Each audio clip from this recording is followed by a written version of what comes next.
देखिए, जब भी हम नई गाड़ी लेने के लिए जाते हैं ना, हम शोरूम विजिट करते हैं, वहां पर हमें एक परफॉर्मा मिल जाता है, एक कोटेशन मिल जाती है। प्लेन पेपर पर वो लिख कर दे देते हैं कि इस गाड़ी पर आपको कितना पैसा देना है, किस चीज के कितने पैसे हैं, गाड़ी का क्या पैसा है, आरटीओ क्या चार्जेस है, इंश्योरेंस है, कोई एक्सटेंडेड वारंटी ले रहे हैं, वो एसेसरीज दे रहे हैं, कुछ भी है। वट एवर जो आपका फाइनल प्राइस है, क्या डिस्काउंट हो, वो सब आपको एक पेज पर लिख कर दे देते हैं।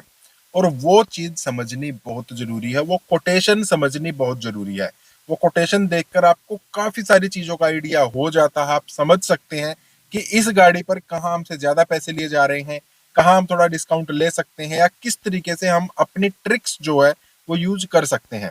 आज मैं आपको एक कस्टमर का कार बाइंग एक्सपीरियंस शेयर कर रहा हूँ, जहां पर उनको कोटेशन दी गई थी। वो कोटेशन देखकर उनको कुछ तो समझ में आया, लेकिन सारी चीजें वो नहीं समझे। उन्होंने मुझसे कांटेक्ट किया, वहां पर हमने थोड़ी चीजें और समझी और उनके पैसे बचाए, उनको डिस्काउंट दिलाया।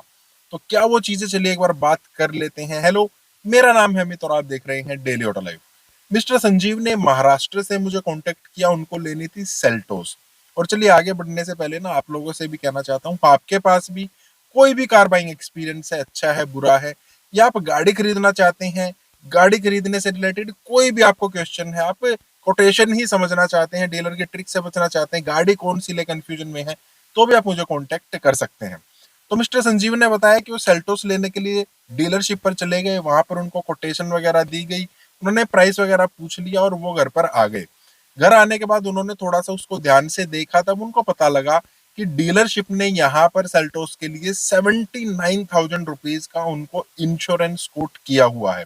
यहाँ पर वो समझ गए कि ये कोटेशन जो है मतलब इंश्योरेंस के लिए थोड़ी ज्यादा है। साथ में उनको 30,000 रुपीज की एसेसरीज भी डीलरशिप की तरफ से बोली गई थी, और उनको फाइनली 40,000 रुपीज का डिस्काउंट भी दिया गया था। हालांकि डीलरशिप ने बोला था कि कोई भी डिस्काउंट सेल्टोस पर फिलहाल अवेलेबल नहीं है क्योंकि नई आई हुई है, लेकिन फिर भी हम डीलरशिप की तरफ से अपनी तरफ से आपको 40,000 रुपीज का डिस्काउंट दे रहे हैं। सुनने में काफी अच्छा लगता है, लेकिन यहाँ पर संजीव जी को पता था कि इंश्योरेंस का जो कोट उन्होंने किया है काफी ज्यादा है। ऑनलाइन उन्होंने सर्च किया, वहां पर 30,000 रुपीज में उनको इंश्योरेंस अवेलेबल था। अब 40,000 का तो वैसे ही नहीं डिफरेंस यहाँ पर आ गया, तो डिस्काउंट तो कुछ भी नहीं मिला उनको। वो डीलरशिप पर गए, वहां पर कहा कि मैं आपसे इंश्योरेंस नहीं लूंगा, मैं इंश्योरेंस अपना बाहर से ले लूंगा, आप मुझे बाकी चीजें दे दीजिए। अब ये सुनने के बाद डीलरशिप ने कहा कि ठीक है, हम आपको अलाउ कर रहे हैं, आप इंश्योरेंस बाहर से ले सकते हैं, लेकिन जो 40,000 रुपीज का हमने आपको डिस्काउंट दिया है वो डिस्काउंट आपका खत्म हो जाएगा।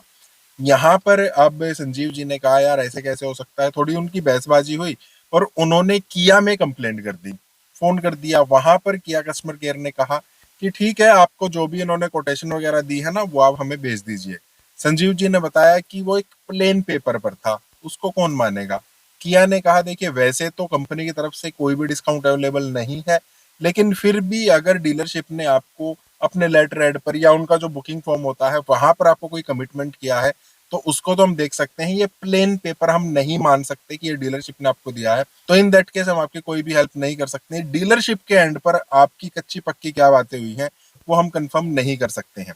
तो अब संजीव जी ने मेरे से कांटेक्ट कर लिया कि इस केस में हम क्या कर सकते हैं, डीलर ने डिस्काउंट के लिए मना कर दिया। मैंने भी देखा, मैंने उनको ये बताया था देखिए डीलर अपनी तरफ से कोई डिस्काउंट नहीं दे रहा था, उनको इंश्योरेंस में पैसा बच रहा था, और साथ में आपने एक चीज पर और ध्यान नहीं दिया है, जो आपको एसेसरीज दी जा रही है ना 30,000 रुपीज, वहां पर भी वो लोग पैसा बचा रहे हैं। अब इंश्योरेंस में उन्होंने आपको 79,000 रुपीज कोट तो कर दिया है, और वहां पर उनको 40,000 ही बच रहे हैं हम मान लेते हैं, और वही उन्होंने आपको डिस्काउंट दे दिया है। तो फायदा क्या हुआ, उस चीज का तो कोई फायदा नहीं। यहाँ पर जो उन्होंने 30,000 रुपीज एसेसरीज दे रखे हैं ना आपको, वहां पर भी वो लोग बचा रहे हैं। तो आप उनको अब ये चीज बोलिए कि ठीक है, हम आपसे ना तो इंश्योरेंस ले रहे हैं, ना हम आपसे एक्सटेंडेड वारंटी, भी एक्चुअली बात चल रही थी कि ना हम आपसे एक्सटेंडेड वारंटी ले रहे हैं, ना हम आपसे एसेसरीज ले रहे हैं। आप हमें सिर्फ गाड़ी दे दीजिए और आरटीओ चार्जेस जो भी है हमारे काट दीजिए। आप जाकर डीलरशिप से ये बात कीजिए, फिर देखते हैं डीलरशिप क्या कहती है, क्योंकि लगभग लगभग 15,000 रुपये आपको डिस्काउंट और मिल सकता है, जो वो आपको एसेसरीज दे रहे हैं और साथ में जो आपको एक्सटेंडेड वारंटी दे रहे हैं। जाकर संजीव जी ने यही बोला डीलरशिप को कि ठीक है, कोई बात नहीं, जो कंप्लेंट वगैरह थी वो तो कुछ हुआ नहीं है एक्चुअली, आप मुझे गाड़ी दे दीजिए और आरटीओ के जो चार्जेस है वो तो दोनों रिसीट ही आ जाएंगी, और गाड़ी पर आप बोल रहे हैं कोई डिस्काउंट नहीं है, कोई दिक्कत नहीं है, बाकी चीजें मुझे आपसे चाहिए ही नहीं है। अब यहाँ पर डीलरशिप ने देखा कि यार इंश्योरेंस में तो ठीक है हम इनको डिस्काउंट दे रहे थे, लेकिन एसेसरीज में और जो हमारे एक्सटेंडेड वारंटी है वहां पर हम पैसा बचा रहे थे, यहाँ से भी कस्टमर चला जाएगा। अब डीलरशिप ने थोड़ा सा क्या किया कि ठीक है कोई बात नहीं, जो 40,000 हम आपको डिस्काउंट दे रहे थे वो तो रहेगा, मतलब इंश्योरेंस तो आपका लगभग बराबर हो गया ना, आपको बाहर से भी लगभग 30,000 का मिल रहा था, हमारा भी 30 का ही पड़ गया है। अब जो एसेसरीज और जो एक्सटेंडेड वारंटी आप ले रहे हैं वो भी आप ले लीजिए, कोई दिक्कत नहीं है, हम आपको 15,000 का और डिस्काउंट इसमें दे देंगे अगर आप ये दोनों चीजें भी लेंगे तो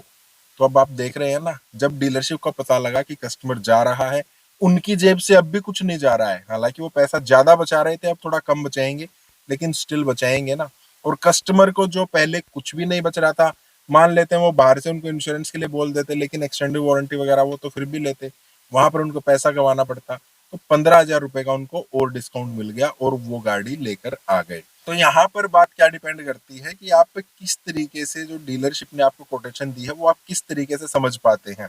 कैसे आपको पता लगेगा कि इंश्योरेंस में कितना पैसा वो कमा रहे हैं, कैसे आपको पता लगेगा जो वो एसेसरीज दे रहे हैं वहां पर भी तो वो पैसा कमा ही रहे होंगे ना, कैसे आपको पता लगेगा कि वो कहाँ से निचोड़ कर और कहाँ पर डिस्काउंट दे रहे हैं। बहुत बार डीलरशिप ये भी करती है, कंपनी की तरफ से कोई डिस्काउंट आया हुआ है, मान लेते हैं 30,000 रुपए का डिस्काउंट कंपनी की तरफ से एक पर्टिकुलर गाड़ी पर आया हुआ है, उसको भी वो नहीं देते हैं, वो उस डिस्काउंट को, जो इंश्योरेंस वगैरह का डिस्काउंट है ना, सब उन्हीं चीजों में घुमा फिरा कर आपको दिखा देते हैं कि इसमें 30,000 रुपए तो कंपनी ने दे रखा है, 10,000 रुपए हम अपनी तरफ से दे रहे हैं और आपको देखिए 40,000 रुपीज मिल जाएगा। फाइनली जब हम कभी देखते हैं तो पता लगता है यार इसमें तो डिस्काउंट और भी ज्यादा मिल सकता था, क्योंकि इंश्योरेंस इन्होंने इतना महंगा कर रखा है। तो जब भी आपको कोई भी कोटेशन मिलती है ना, पहले कोटेशन को लेकर आइए, घर पे बैठिए, उसको देखिए, थोड़ा सा सर्च कीजिए, अब पता कीजिए किस तरीके से कोटेशन उन्होंने बनाई है। आरटीओ में भी बहुत बार वो ज्यादा पैसे दे देते हैं, कहीं पर हाइपोथिकेशन चार्जेस एक्स्ट्रा जोड़ दिए जाते हैं, जबकि बहुत सारी जगह पर आरटीओ की जो हम रिसिट आती है, जो आरटीओ के चार्जेस देते हैं ना, वहीं पर वो उसमें जुड़े हुए रहते हैं। तो आपको एक एक चीज का थोड़ा सा पता होना चाहिए, आपको देखना है, आपको कोटेशन पढ़नी आनी चाहिए, तभी आप डील बढ़िया तरीके से बना पाएंगे। फिर से आपसे कह रहा हूँ, आपको कोई भी प्रॉब्लम है, आपने कोई गाड़ी खरीदी है, आपका कोई एक्सपीरियंस है, अच्छा है बुरा है, ताकि किसी और की हेल्प हो सके, जैसे संजीव जी का एग्जांपल हमने आज दिया है, तो संजीव जी के एग्जांपल से बहुत सारे लोगों को हेल्प हो सकती है, आपकी कोई स्टोरी है, आपके एक्सपीरियंस से भी औरों को हेल्प हो सकती है। और अगर आप कोई हेल्प चाहते हैं, आप कोई गाड़ी खरीदना चाहते हैं, कौन सा वेरिएंट लेना है, कौन सी गाड़ी लेनी है, इंजन कौन सा चूज करना चाहिए, सिटी में चल रहे हैं, हाईवे पर चल रहे हैं, आपकी हाइट बड़ी है, छोटी है, माइलेज ज्यादा चाहिए या चलना कम, बहुत सारी चीजें हैं, कोटेशन समझनी है, डीलरशिप अलग अलग स्कैम लेकर आते हैं, अलग अलग ट्रिक लेकर आते हैं, बहुत सारी चीजें हैं, तो भी आपको समझनी है तो भी आप मुझे कॉन्टेक्ट कर सकते हैं। बाकी इस टाइप के वीडियोस क्या, फिर लाइक करना, चैनल को सब्सक्राइब करना। मिलते हैं, थैंक यू, बाय।